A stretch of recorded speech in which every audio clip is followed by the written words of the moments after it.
Hello students, कैसे हैं आप सब लोग। I hope you all are well. Students, इस वीडियो में हम पढ़ने जा रहे हैं कि किसी नॉट फॉर प्रॉफिट ऑर्गेनाइजेशन में किस टाइप के फाइनेंशियल स्टेटमेंट्स को हमें प्रिपेयर करना होता है। मीन्स अगर हम किसी नॉट फॉर प्रॉफिट ऑर्गेनाइजेशन की फाइनेंशियल अकाउंटिंग को करते हैं तो किस टाइप के फाइनेंशियल स्टेटमेंट या किस टाइप के फाइनल अकाउंट्स को हमें बनाना होता है। सो चलिए स्टूडेंट्स, शुरू करते हैं इस वीडियो को। तो जो नॉट फॉर प्रॉफिट ऑर्गेनाइजेशन होते हैं इन्हें भी फाइनेंशियल स्टेटमेंट बनाने की ज़रूरत होती है अकाउंटिंग पीरियड के एंड में। तो यहाँ पर ये जो नॉट फॉर प्रॉफिट ऑर्गेनाइजेशन होते हैं ये नॉन प्रॉफिट मेकिंग एंटिटीज़ होती है। नॉट प्रॉफिट मेकिंग एंटिटी का मतलब है कि ये प्रॉफिट कमाने के लिए नहीं बनाई जाती हैं, इसलिए इन्हें किसी भी प्रकार के ट्रेडिंग या प्रॉफिट एंड लॉस अकाउंट को बनाने की ज़रूरत नहीं होती है।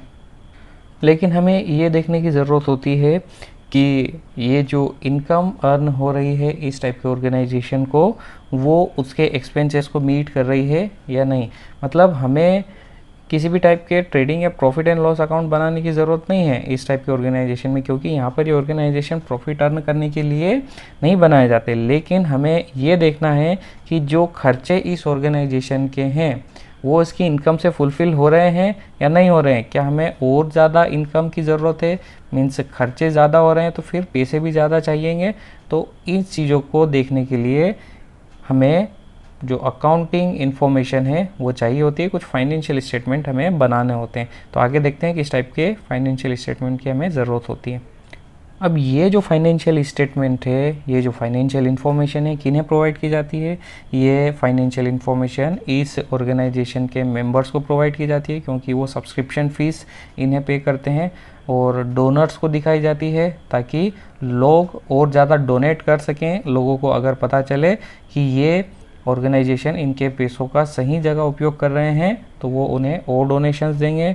इनके कंट्रीब्यूटर्स को बताई जाती है और इसके साथ ही रजिस्ट्रार ऑफ सोसाइटीज़ को भी ये इन्फॉर्मेशन दी जाती है। सो इन पर्पसेस को फुलफ़िल करने के लिए, इस ऑब्जेक्टिव को फुलफ़िल करने के लिए हमें फाइनल अकाउंट प्रिपेयर करना होते हैं at the end of accounting period. Accounting period के आखिर में हमें फाइनल अकाउंट्स प्रिपेयर करना होते हैं।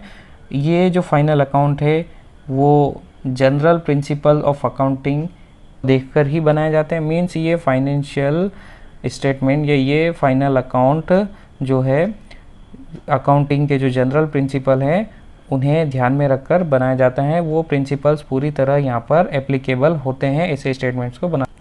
शॉर्ट में कहा जाए तो इस ऑर्गेनाइजेशन के फाइनेंशियल स्टेटमेंट बनाने के लिए अकाउंटिंग के जनरल प्रिंसिपल्स अप्लाई किए जाते हैं, वो यहाँ पर पूरी तरीके से एप्लीकेबल होते हैं। नॉट फॉर प्रॉफिट ऑर्गेनाइजेशन में फाइनल अकाउंट्स को प्रिपेयर किया जाता है। अब किस टाइप के फाइनल अकाउंट्स को प्रिपेयर किया जाता है यहाँ पर, receipt and payment account, income and expenditure account and balance sheet, in 3 type के फाइनल अकाउंट्स को यहाँ पर प्रिपेयर किया जाता है। तो ये 3 टाइप के फाइनेंशियल स्टेटमेंट्स हैं जो कि इस टाइप के ऑर्गेनाइजेशन में हमें बनाने होते हैं। तो पहला आता है रिसिप्ट एंड पेमेंट अकाउंट। तो क्या होते हैं receipt and payment account. Receipt and payment account cash और बेस्ड बैंक ट्रांजेक्शन्स की समरी होती है। मीन्स जितने भी कैश ट्रांजेक्शन है और बैंक ट्रांजेक्शन होते हैं इस टाइप के ऑर्गेनाइजेशन में उनकी समरी होती है रिसिप्ट एंड पेमेंट अकाउंट में। और इसी की मदद से हम जो दूसरे स्टेटमेंट्स है, मतलब इनकम एंड एक्सपेंडिचर अकाउंट और बैलेंस शीट, उन्हें भी प्रिपेयर करते हैं। इट मीन्स कि रिसिप्ट एंड पेमेंट अकाउंट से हम इनकम एंड एक्सपेंडिचर अकाउंट और बैलेंस शीट भी प्रिपेयर करते हैं। मीन्स इसकी हेल्प ली जाती है दूसरे फाइनेंशियल स्टेटमेंट्स को बनाने के लिए। और यहाँ पर इसके अलावा बैलेंस शीट और इनकम एंड एक्सपेंडिचर अकाउंट के साथ में हमें रिसिप्ट एंड पेमेंट अकाउंट को भी रजिस्ट्रार ऑफ सोसाइटीज़ में सबमिट करना होता है। तो ये एक लीगल रिक्वायरमेंट होती है ऐसे ऑर्गेनाइजेशंस की। चलिए अब अगले फाइनेंशियल स्टेटमेंट की ओर बढ़ते हैं। इनकम एंड एक्सपेंडिचर अकाउंट जो है प्रॉफिट एंड लॉस अकाउंट की तरह ही होता है। जो नॉट फॉर प्रॉफिट ऑर्गेनाइजेशन है होते हैं वो इनकम एंड एक्सपेंडिचर अकाउंट बनाते हैं, साथ ही वो बैलेंस शीट भी बनाते हैं रिसिप्ट एंड पेमेंट अकाउंट की हेल्प से। तो रिसिप्ट एंड पेमेंट अकाउंट की हेल्प से ये दोनों ही टाइप के फाइनेंशियल स्टेटमेंट हम बनाते हैं। ये ऊपर भी हम डिस्कस कर चुके हैं। लेकिन इसका मतलब ये नहीं है कि इन्हें ट्रायल बैलेंस नहीं बनाना होता है, इन्हें ट्रायल बैलेंस भी बनाना होता है। अब ट्रायल बैलेंस की हेल्प से हम लेजर अकाउंट की एक्यूरेसी को चेक करते हैं, और अगर हम ट्रायल बैलेंस बनाते हैं तो हमें receipt and payment account, income and expenditure account और बैलेंस शीट बनाने में भी आसानी होती है। इनफैक्ट अगर कोई ऑर्गेनाइजेशन डबल एंट्री सिस्टम को फॉलो करता है, मीन्स अकाउंटिंग के डबल एंट्री सिस्टम को ये ऑर्गेनाइजेशन फॉलो करते हैं, तो इन्हें ट्रायल बैलेंस ज़रूर बनाना चाहिए, जिससे ये लेजर अकाउंट की एक्यूरेसी को चेक कर सकें और इन्हें ट्रायल बैलेंस की हेल्प से receipt and payment account, income and expenditure account and balance sheet बनाने में भी मदद मिलती है।